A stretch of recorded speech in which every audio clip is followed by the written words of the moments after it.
নিজের স্কুলের প্রোগ্রামে প্রতীকী রূপে এভাবেই খালেদা জিয়ার মতো সেজেছিলেন কিশোরী আন্নুর জাহান তাহা। সেদিন অন্যান্য কিশোরীর মধ্যে কেউ এসেছিলেন শেখ হাসিনার সাজে, কেউ শেরিন শারমিন, কেউ বা বেগম রোকেয়ার প্রতীকী রূপ নিয়ে। কিন্তু তাদের মধ্যে খালেদা জিয়ার প্রতীকী সাজ নেয় তাহা ও তার পরিবারের উপর নেমে আসে অনাকাঙ্ক্ষিত এক স্রোত।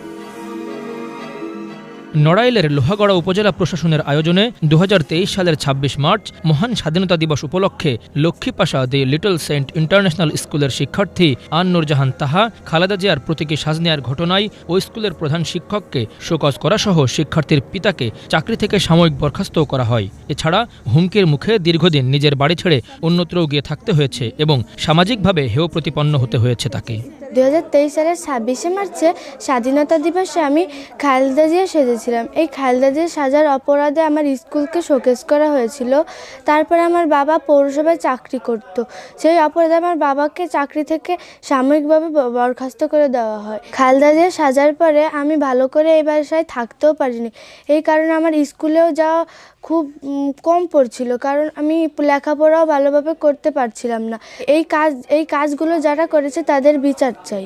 আমি এখন চাই আমার মতো কোনো শিশুই যেন এরকম কোনো খারাপ অবস্থায় না থাকে। এই দেশে যেন সবাই স্বাধীনভাবে চলতে পারে, সবার মত প্রকাশ করতে পারে। সাবেক উপজেলা নির্বাহী কর্মকর্তা মোহাম্মদ আজগর আলী ওই স্কুলের প্রধান শিক্ষককে শোকজ করেন। ওই ঘটনা সম্পর্কে সেই সময়ের ভীতিকর অভিজ্ঞতার কথা জানান স্কুলের প্রধান শিক্ষক। 26 মার্চ মহান স্বাধীনতা দিবস উপলক্ষে একটা থিম তুলে ধরা হয়। এই থিমে ছিল বেগম রোকেয়ার চরিত্র থেকে শুরু করে যুগে যুগে নারীদের অবদান তুলে ধরা হয়। এর ভিতরে প্রধানমন্ত্রী বেগম খালেদা জিয়ার চরিত্র সাজার কারণে আমার স্কুলেরকে তৎকালীন ভাইস চেয়ারম্যান কামাল ভুঁইয়া আমার শিক্ষককে হুমকি দেয় এবং এরপরে প্রশাসনিক কায়দায় আমার স্কুলকে শোকেজ করা হয়। এই স্কুলে শোকেজ করার পরেও বিভিন্ন মহল থেকে বা বিভিন্ন আমলিগের নেতাকর্মীরা আমার স্কুলকে বন্ধ করে দেওয়ার জন্য হুমকি দামকি দেওয়া হয় এবং আমার টিচারদেরও ভয়ভীতি দেখায়। আমরা চাই যাতে পরবর্তীতে কোনো স্কুল বা কোনো প্রতিষ্ঠান এই ধরনের কোনো হুমকি দামকিতে না পড়ে, এর সুষ্ঠুভাবে পরিচালনা করে এবং যারা এই ধরনের ঘটনা ঘটাচ্ছে তাদের আমরা বিচার চাই। এদিকে নিজের মেয়ের প্রতীকী সাজের কারণে চাকরি হারানো, আওয়ামী লীগের নেতাকর্মীদের হুমকি ধামকি, সেই সময়ের ভয়াল স্মৃতিচারণ করেন বাবা। আমার মেয়ে খালেদা জিয়া সাজার কারণে আমি পৌরসভায় চাকরি করি, লোহাগড়া পৌরসভায় চাকরি করি। আমি সাময়িক বরখাস্ত করলো আমার অফিস আমাকে। এরপর নানাবিধি ঝামেলা, স্কুলও এক পর্যায়ে ঝামেলা করা শুরু করলো আওয়ামী লীগের নেতাকর্মী নিয়ে, প্রশাসনিক ঝামেলা, যার কারণে আমার মেয়েকে বাধ্য হয়ে আমার বাড়ি থেকে সরাই দিতে হলো। প্রায় 2 মাস আমার মেয়ে বাড়িও আসতে পারেনি। এমন একটা পরিস্থিতি আমি সাফার করেছি। সাফার কিছুই নাই, যাতে আমরা একটু ভালো থাকতে পারি, এইটুকু আর কিছুই।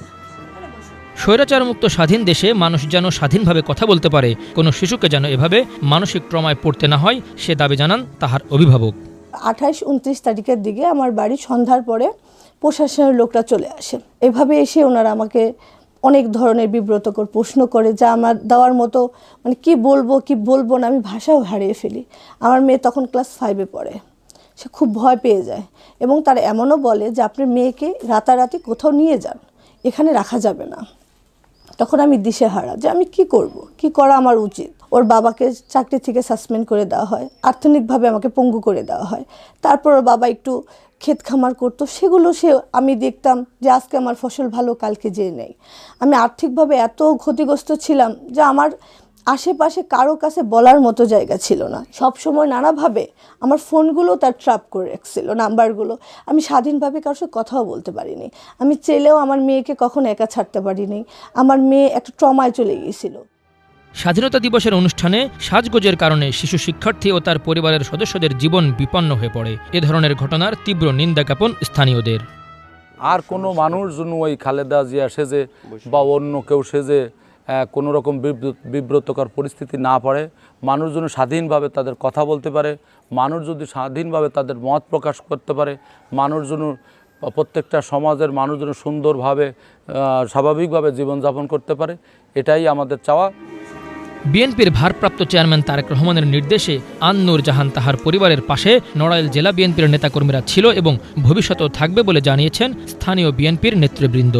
বেগম খালেদা জিয়া রূপে 26শে মার্চের কুচকাওয়াজে অংশ নিলে তৎকালীন ইউনো সেই স্কুলকে শোকজ করে এবং তাকেও শোকজ করার কারণে দেশনায়ক তারেক রহমান লন্ডন থেকে আমাদেরকে নির্দেশনা দেয় তোমরা খোঁজখবর নাও। আমরা তাদের বাড়ি খোঁজখবর নেই এবং আমরা তাদের পাশে দাঁড়ানোর চেষ্টা করি। জাতির সামনে যে বিবেকের চরিত্রে অভিনয় করে বাংলাদেশের মানুষকে আকৃষ্ট করেছিল, সেই কারণে আমরা নড়াইল জেলা বিএনপি তার পাশে ছিলাম।